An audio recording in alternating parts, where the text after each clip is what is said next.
안녕하세요. 복지 알려주는 남자입니다. 네, 오늘은 요즘 최고 뜨거운 이슈가 되고 있는 부분이죠. 재난지원금에 대한 이야기를 좀 해보려고 합니다. 유례없는 재난 상황에 맞추어 상반기 1차 재난지원금에 지급이 됐고요. 얼마 전부터 2차 재난지원금에 대한 논의가 이루어지고 있습니다. 특별히 전국민 지급과 선별 지급에 대한 논의가 이루어지고 있는 상황입니다. 저는 오늘 2차 재난지원금의 전국민 지급의 필요성에 대해 이야기를 나누어 보려고 합니다.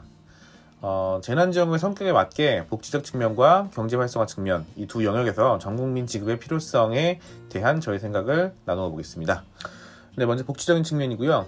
복지적 측면에서 재난지원금이 전 국민에게 지급이 돼야 한다라는 첫 번째 이유는 선별 지원으로는 신속 지원이 불가하다는 것입니다. 재난 상황이 장기화되면서 경제적으로 어려움을 겪는 가구가 증가하고 있고요. 신속한 지원이 매우 필요하게 되었습니다. 선별적 지원의 경우 선별 과정이 있기 때문에 신속한 지원에 어려움이 발생하게 되고요. 골든타임을 놓칠 수가 있습니다. 실제로 기초생활수급 기준이 되는 중위소득은 소득과 재산을 기준으로 측정하는데 그 기준에 부합되는지 확인하는 데만 한 달 이상 걸리게 됩니다. 마찬가지로 재난지원금도 선별적으로 준다면 신청한 모든 사람이 그 기준에 부합되는지 확인하는 과정이 필요하고 자연스럽게 지급 시기가 늦춰지게 됨에 따라서 신속 지원을 놓치고 말겠죠. 자, 두 번째 이유는 선별 지원으로 인한 사각지대가 발생하기 때문입니다. 앞서 이야기한 신속 지원을 위해 선별 지원의 기준을 기존 중위소득 50%로 선정한다는 이야기가 있습니다. 중위소득 50%는 기초생활보장제도의 교육급여에 해당하는 것이고 그 수준의 사람들은 이미 선별되어 급여를 받을 수 있기 때문에 선별하는 시간을 단축시킬 수 있고 신속하게 이루어질 수 있다라고 주장을 하고 있습니다. 하지만 중위소득 51%, 52% 등등 선별 지원 자격 기준에 못 미치는 약간 못 미치는 차상위, 차차상위 이런 소득자들은 지원을 받지 못하게 돼서 사각지대가 발생하게 됩니다. 어떤 기준을 적용하든 그 기준 바로 위에 있는 계층은 소외감을 경험하기 때문에 복지에 사각지대가 발생할 수밖에 없습니다. 세 번째는 선별 지원의 경우 조세저항을 만들고 계층 간의 갈등을 야기하기 때문입니다. 이재명 도지사가 이야기했던 부분인데요. 매우 타당한 이야기입니다. 선별적 지원이 이루어질 경우 받지 못하는 사람들의 조세 저항이 발생하게 될 것이고 복지의 원천인 조세에 저항이 발생하게 된다면 계층 간의 분열이 일어나게 됩니다. 네 번째는 선별지급 기준 마련의 모호성 발생으로 갈등이 발생하게 된다는 것입니다.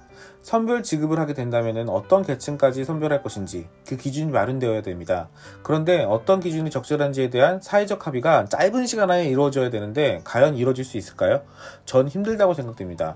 결국 객관적 기준 없이 예산에 맞춰 기준을 만들게 될 가능성이 높습니다. 이럴 경우 또다시 국민 내부적인 갈등과 오해가 발생할 수 있습니다.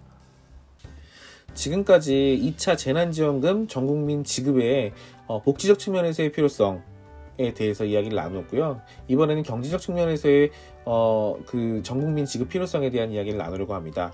네, 첫 번째로 복지와 동일하게 신속한 지원의 필요 또한 경제적 측면에서 중요합니다. 재난지원금은 서민의 삶에 도움이 되고자 지원하기도 하지만 시장 경제에 자금을 공급해서 시장이 다시 되살아나도록 하는 일종의 경제 심폐소생술이라고 할 수 있습니다.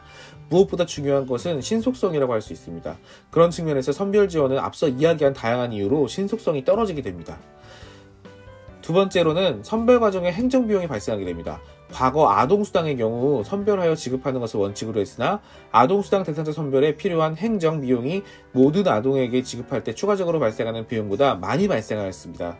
결국 아동수당의 선별 지원은 폐지가 되었고 모든 아동에게 지원하게 되었습니다. 재난지원금 선별 지원 또한 비슷한 결과를 가져와 경제논리에 맞지 않는 상황을 발생할 수 있습니다. 세 번째로는 전계층 지원을 통한 다양한 분야의 경제활성을 도모할 필요가 있기 때문입니다. 재난지원금은 먹고 사는 분야만을 살리기 위한 것이 아니라 국가 모든 분야의 경제활성화를 위한 것입니다. 모든 국민에게 지원해야 각 계층, 각 연령, 각 성별, 각 지역, 가구별로 특성에 맞는 소비가 활성화되고 이를 통해 국가 경제 전반이 회복되는 효과를 누릴 수 있다고 판단됩니다. 네, 지금까지 2차 재난지원금 전국민 지원의 필요성에 대한 저의 생각을 나누었고요. 여러분의 생각은 어떤지 참 궁금합니다. 혹시 저와 다른 생각을 갖고 있거나 혹은 저와 같은 생각을 갖고 있는데 또 다른 이유, 또 다른 의견들이 있으시면 댓글로 남겨주시면 감사하겠습니다. 네, 지금까지 복지 알려주는 남자였습니다. 감사합니다.